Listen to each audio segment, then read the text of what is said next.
امید ہے آپ سب خیریت سے ہوں گے۔ اگر آپ نے ابھی تک ہمارا چینل سبسکرائب نہیں کیا تو اسے ابھی سبسکرائب کر لیں اور بیل آئیکن کو دبانا بالکل بھی مت بھولیں۔ شکریہ۔ نمبر 10، مریم۔ آپ راز کے ساتھ رہ سکتے ہیں لیکن جھوٹ کے ساتھ کبھی نہیں۔ یہ 3 لوگوں کی کہانی ہے جن کی زندگی ایک المناک حادثے نے ہمیشہ کے لیے بدل دی تھی۔ ایک معصوم نوجوان عورت مریم، ایک گھٹیا پروسیکیوٹر اوکتائی، اور ایک انتقامی آدمی سواش۔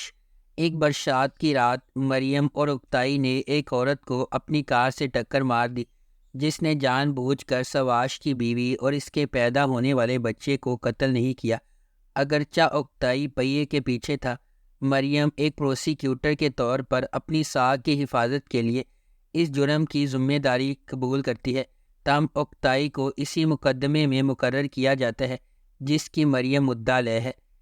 اب اس کے پاس ایک موقع ہے کہ وہ اسے اور اس کے جرم دونوں سے چھٹکارا حاصل کرے۔ یہ مفادات کا حتمی ٹکراؤ ہے کیونکہ جو چیز مریم کے لیے سب سے پہلے آتی ہے وہ اوکتائی ہے، دوسری طرف اوکتائی اس میں خالصتاً اپنے لیے ہے۔ نمبر 9، کارا سیودہ۔ ایک متوسط گھرانے سے تعلق رکھنے والے کیمال کی زندگی کا واحد مقصد روزی کمانا اور زندہ رہنا ہے۔ مائن انجینئرنگ کا طالب علم، وہ معجزات پر یقین نہیں رکھتا، خاص طور پر محبت سے متعلق، لیکن اس کی دنیا اس وقت بدل جاتی ہے جب نیہان ان کی مونوٹونیس زندگی میں آتی ہے۔ ایک امیر خاندان سے نیہان محلے کے ایک امیر محلے سے تعلق رکھتی ہے، تاہم وہ خود کو اپنے ماحول کی اقدار سے دور اور اپنی دنیا سے دور پاتی ہے۔ تقریباً ناممکن کیمال اور نیہان کی محبت ان کے اختلافات کو پیچھے چھوڑ دیتی ہے اور وہ اس وقت تک ساتھ رہنے کا انتظام کرتے ہیں جب تک کہ کیمال کو استنبول چھوڑ کر زونگلداک کی ایک کان میں کام کرنے کے لیے نہیں جانا پڑتا۔ اس کے فوراً بعد نیہان نے امیر تاجر امیر کوزڈیولو سے شادی کر لی جو بچپن سے ہی اس کی محبت میں گرفتار ہے۔ نمبر 8، یمین۔ ریحان ایک دیسی لڑکی، شائستہ، مہربان اور خیال رکھنے والی ہے جو اپنے پرانے خاندانی دوست حکمت کے بیٹے سے شادی کرنے کا وعدہ کرتی ہے۔ جب اس نے حتمی تشخیص کا انکشاف کیا ہے، حکمت کو اس بات کی فکر ہے کہ اگر اس کے غیر سنجیدہ بیٹے اور لالچی بیوی کو چھوڑ دیا جائے تو اس کے خاندان کا کیا بنے گا، جس کی واحد فکر استنبول کے اعلیٰ معاشرے میں اپنا مقام مضبوط کرنا ہے۔ امیر زیر بحث بیٹا ہے، ایک باغی جو خاندانی کاروبار میں کام کرنے کے بجائے خطرات مول لینے اور اپنے والد کی محنت سے کمائی گئی رقم کو ضائع کرنے کو ترجیح دیتا ہے۔ وہ شادی پر راضی ہوتا ہے لیکن اپنے وعدے کے ساتھ وہ ریحان کی زندگی کو دکھی بنانے کا عہد کرتا ہے، اس حد تک کہ وہ اسے طلاق دے دے۔ نمبر 7، جیسور وی گزال۔ جیسور اپنے والد کی موت کا بدلہ لینے کے لیے ایک وسیع منصوبے کے ساتھ اپنے والد کے گاؤں واپس آتا ہے۔ صرف ایک چیز جس کے لیے اس نے منصوبہ بندی نہیں کی تھی وہ ہے سوہان، اس شخص کی بیٹی جس کے بارے میں اسے یقین ہے کہ وہ اس کے والد کے قتل کا ذمہ دار ہے۔ نمبر 6، یسک علمہ۔ یسک علمہ کی شروعات 2 بہنوں یلدز اور زینب کی کہانی سے ہوئی جو بہت قریب ہیں، لیکن ان کے کردار اور زندگی کے مقاصد بہت مختلف ہیں۔ زینب ایک ایسی لڑکی ہے جو اپنی اخلاقی اقدار پر سختی سے عمل کرتی ہے۔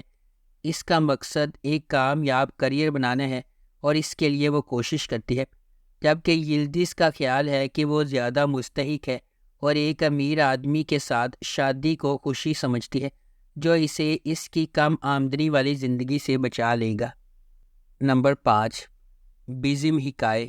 بیزم ہکائے شہر کے غریب اضلاع میں سے ایک میں زندہ رہنے کے لیے جدوجہد کرنے والی ایک خاندان سے شروع ہوتی ہے۔ فیلس، سب سے بڑی بہن، اپنے بھائیوں اور بہنوں کے لیے ماں کی طرح بن جاتی ہے۔ وہ اپنے 5 چھوٹے بہن بھائیوں کی دیکھ بھال کر رہی ہے جس سے ان کی ماں نے انہیں چھوڑ دیا تھا۔ جب وہ اپنے شرابی والد فکری کے باوجود اپنے خاندان کی دیکھ بھال کرتی ہے اور شکایت کے بغیر زندگی پر لٹک جاتی ہے۔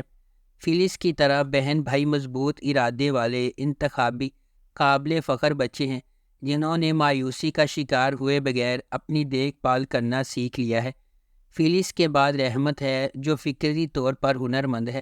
حکمت، جو ایک پیچیدہ رشتے میں پھنس گیا ہے۔ اس کا جونیئر کے راز، جو ایک باضمیر اور جذباتی لڑکی ہے۔ فکرت، جو سکول میں باغی رہ بننے کی کوشش کرتی ہے، اور سب سے چھوٹی بچی عصمت ہے۔ نمبر 4، علیمی براکما۔ عذرا ایک پڑھی لکھی نوجوان لڑکی جس نے اس دن تک ایک بہترین زندگی گزاری جب اس کا باپ مردہ پایا گیا اور اسے اس کی سوتیلی ماں نے اس کے اوٹسٹک بھائی کے ساتھ گلیوں میں اکیلا چھوڑ دیا، جس کے پاس کوئی گھر یا پیسہ نہیں تھا۔ جب عذرا کا بھائی لاپتہ ہو جاتا ہے تو معاملات مزید پیچیدہ ہو جاتے ہیں۔ دوسری طرف جینک ایک امیر خاندان کا ایک عام بگڑا ہوا لڑکا ہے۔ اپنے والد کی موت کے لیے خود کو مورد الزام ٹھہراتے ہوئے جینک ایک غیر ذمہ دار نوجوان کے طور پر کام کرتا ہے، جو خاندانی کاروبار کو سنبھالنے سے انکار کرتا ہے، جس کے لیے وہ ہر وقت غالب دادی مسز فریدے کے ساتھ بحث کرتا رہتا ہے۔ نمبر 3، سیاہ بیاض اشک۔ فرحت ایک دردناک ماضی کے ساتھ ایک سرد خون والا ہٹ مین ہے۔ وہ اپنے مجرم چچا نامی کے لیے کام کرتا ہے۔ دوسری طرف اصلی ایک نوجوان اور مثالی سرجن ہے جو انسانیت کی خدمت کرنا چاہتی ہے۔ ایک دن ان کے راستے اس وقت گزرتے ہیں جب اصلی نے ایک ایسے شخص پر حملہ کیا جسے فرحت نے گولی مار دی تھی۔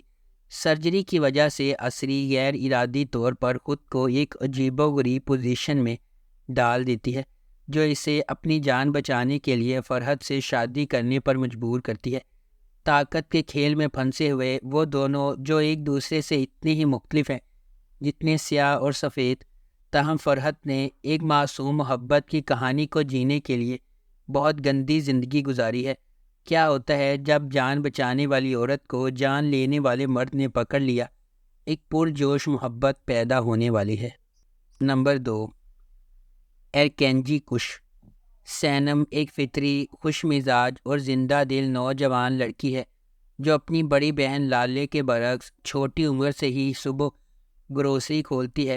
جب سینم نے دیکھا کہ وہ کاؤنٹس میں ملازم کی تلاش میں ہیں جہاں اس کی بہن کام کرتی ہے تو وہ نوکری کی درخواست دے دیتی ہے، اور اس کے بعد واقعات شروع ہوتے ہیں۔ میگزین کے باس عزیز کے 2 بیٹے ہیں، جان اور ایمرے۔ ایک بار جب وہ اس جادو پر کام کرنا شروع کر دیتی ہے کہ سینم بہت اچھی طرح سے کام نہیں کرتی ہے تو کوئی خود کو دلچسپ واقعات میں پھنسا ہوا پاتا ہے۔ نمبر 1، کیرالک اشک۔ ڈیفنے ایک نوجوان اور خوبصورت لڑکی ہے جو ایک ویٹرس کے طور پر کام کرتی ہے اور اپنے خاندان کی کفالت کرتی ہے۔ چونکہ اس کے والدین کا انتقال ہو گیا ہے، وہ اپنی دادی، بھائی اور چھوٹی بہن کے ساتھ سکون سے رہتی ہے۔ اس کے پاس دولت نہ ہونے کے باوجود وہ کبھی شکایت نہیں کرتی اور آسانی سے خوش ہو جاتی ہے۔ تاہم اس کی سادہ زندگی بہت پیچیدہ ہو جاتی ہے اور اس وقت لٹک جاتی ہے جب اس کے بھائی کو مافیا نے گرفتار کر لیا۔ اپنے بھائی کو بچانے کے لیے ڈیفنے کو 24 گھنٹوں میں 2 لاکھ ترکش لیراس اکٹھے کرنے ہوں گے۔ دوسری جانب عمر ایک نوجوان CEO ہے جس کا جوتوں کا ایک مشہور کاروبار ہے۔ وہ خاموش، سنجیدہ، انٹروورٹ اور ورکوہولک ہے۔ جب اس کے والدین کا انتقال ہو گیا تو اسے جوتا بنانے والی ایک چھوٹی سی دکان میں سکون ملتا تھا، جہاں وہ ایک اپرنٹس کے طور پر کام کرنا شروع کر دیتا ہے۔ وہ جوتے بنانے کا طریقہ سیکھتا ہے اور ایک معروف برانڈ بنا کر اپنا کاروبار شروع کرتا ہے۔ اگرچہ وہ ایک امیر خاندان سے آتا ہے، وہ کبھی بھی اپنے دادا کا پیسہ نہیں چاہتا اور خود سے کچھ بھی کرنے کی کوشش کرتا ہے۔ وہ نظم و ضبط کے ساتھ زندگی گزارتا ہے، گویا وہ اپنے ماضی کو بھولنا چاہتا ہے۔ بہت جلدی جاگتا ہے، کشتی چلاتا ہے، مقررہ دنوں میں کچھ چیزیں کھاتا ہے اور بہت دیر تک محنت کرتا ہے۔ اگر آپ کو ہماری یہ ویڈیو پسند آئی ہے تو اسے لائک کریں، شیئر کریں اور ہمارے چینل کو سبسکرائب کرنا بالکل بھی مت بھولیں۔ شکریہ۔